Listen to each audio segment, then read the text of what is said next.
Okay, hi everyone. I'm going to actually be demonstrating today how to do a proper sumo deadlift. That'll include preparing the weights, correct form, and lifting. And as a personal trainer, I get a lot of questions, just people asking me that, how to do a sumo deadlift, and they're just really intimidated just by the weights and the barbell itself.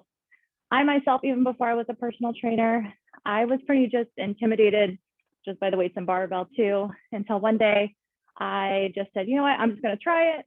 And then after I did it, I just fell in love with the exercise. Also, just keep in mind, I want you to know that there's many variations of deadlifts just in general, but I'm just going to be going over one, which of course is a sumo deadlift.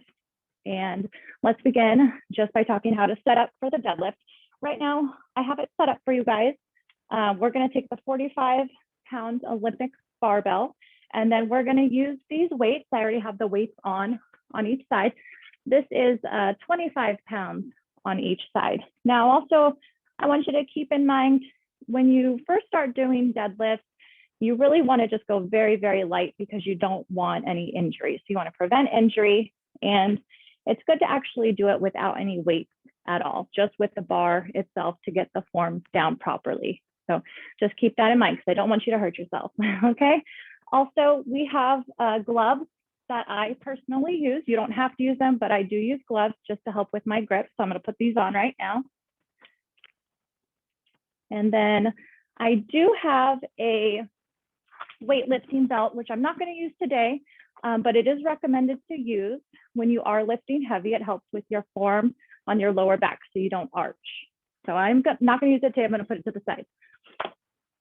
Okay, and now that we have all the equipment set up properly, I'm gonna go over form to show you how to properly lift, okay?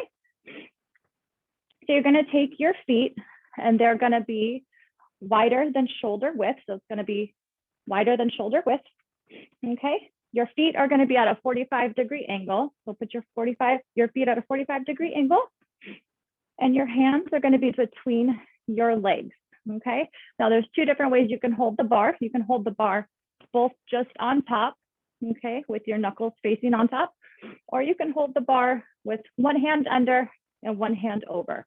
I personally like to use one hand under and one hand over for the grip, okay?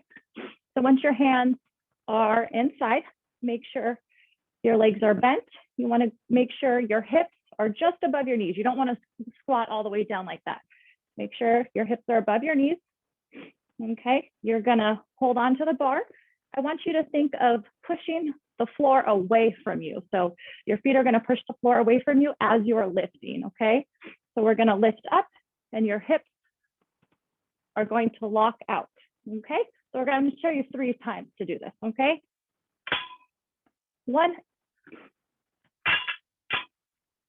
2, 3.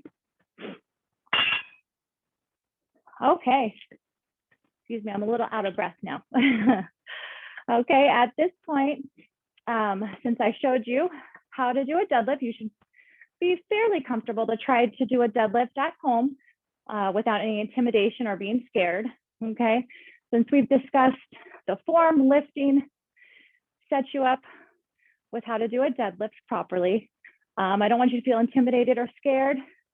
Maybe go home and try it if you'd like. Do some research, learn, and just have fun with the exercise itself,